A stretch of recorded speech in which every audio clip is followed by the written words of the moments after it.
दिल्ली शराब घोटाले में गिरफ्तार किए गए मुख्यमंत्री अरविंद केजरीवाल की याचिका पर मंगलवार को सुप्रीम कोर्ट में सुनवाई हो रही है। केजरीवाल ने गिरफ्तारी को कोर्ट में चुनौती दी है। जस्टिस संजीव खन्ना और जस्टिस दीपांकर दत्ता की पीठ मामले पर सुनवाई कर रहे हैं। ईडी की ओर से additional solicitor general SB Raju ने कहा कि जब हमने जाँच शुरू की थी तो हमारी जाँच सीधे तौर पर केजरीवाल के खिलाफ नहीं थी, इसलिए शुरुआत में उनसे जुड़ा एक भी सवाल नहीं पूछा गया। जाँच उन पर केंद्रित नहीं थी। जाँच के दौरान उनकी भूमिका सामने आई है। इस दौरान सुप्रीम कोर्ट ने केजरीवाल की अंतरिम जमानत याचिका पर सुनवाई करते हुए ईडी से कई सवाल पूछे। कोर्ट ने पूछा कि चुनाव से पहले केजरीवाल की गिरफ्तारी क्यों की गई, केजरीवाल केस में क्या कुर्की हुई है, मामले में कार्रवाई और गिरफ्तारी के बीच लंबा वक्त क्यों रहा है। वहीं एएसजी एसवी राजू ने कहा कि मनीष सिसोदिया की जमानत याचिका खारिज होने के बाद 1100 करोड़ रुपए अटैच किए जा चुके हैं। इस पर कोर्ट ने पूछा कि मिस्टर राजू 2 साल में 1100 करोड़ कैसे हो गए, आपने पहले कहा था कि 100 करोड़ रुपए का मामला है। इस पर additional solicitor general SV Raju ने कहा कि ऐसा शराब पॉलिसी के फायदे की वजह से हुआ है। इस पर जस्टिस खन्ना ने कहा कि पूरी आय अपराध की आय कैसे हुई। वहीं सुप्रीम कोर्ट ने अरविंद केजरीवाल की गिरफ्तारी से पहले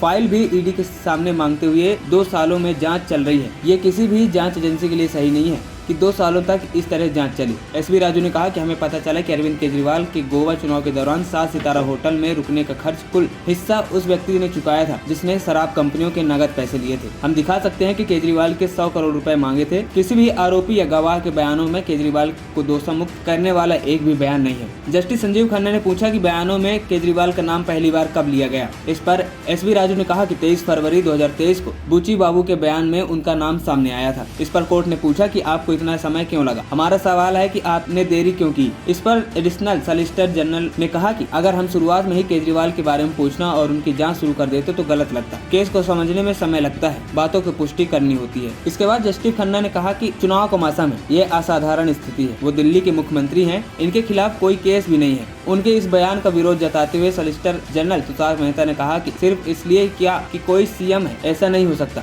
क्या हम नेताओं के लिए अपवाद बना रहे हैं? क्या चुनाव के लिए प्रचार करना ज्यादा महत्वपूर्ण है? इस पर जस्टिस खन्ना ने कहा कि यह अलग बात है, चुनाव 5 साल में एक बार होते हैं, हमें यह पसंद नहीं है। एसजी तुषार मेहता ने कहा कि वह 6 महीने तक समन टालते रहे। अगर पहले सहयोग करते तो हो सकता था कि गिरफ्तारी न हुई होती। खबरी चौखट की रिपोर्ट।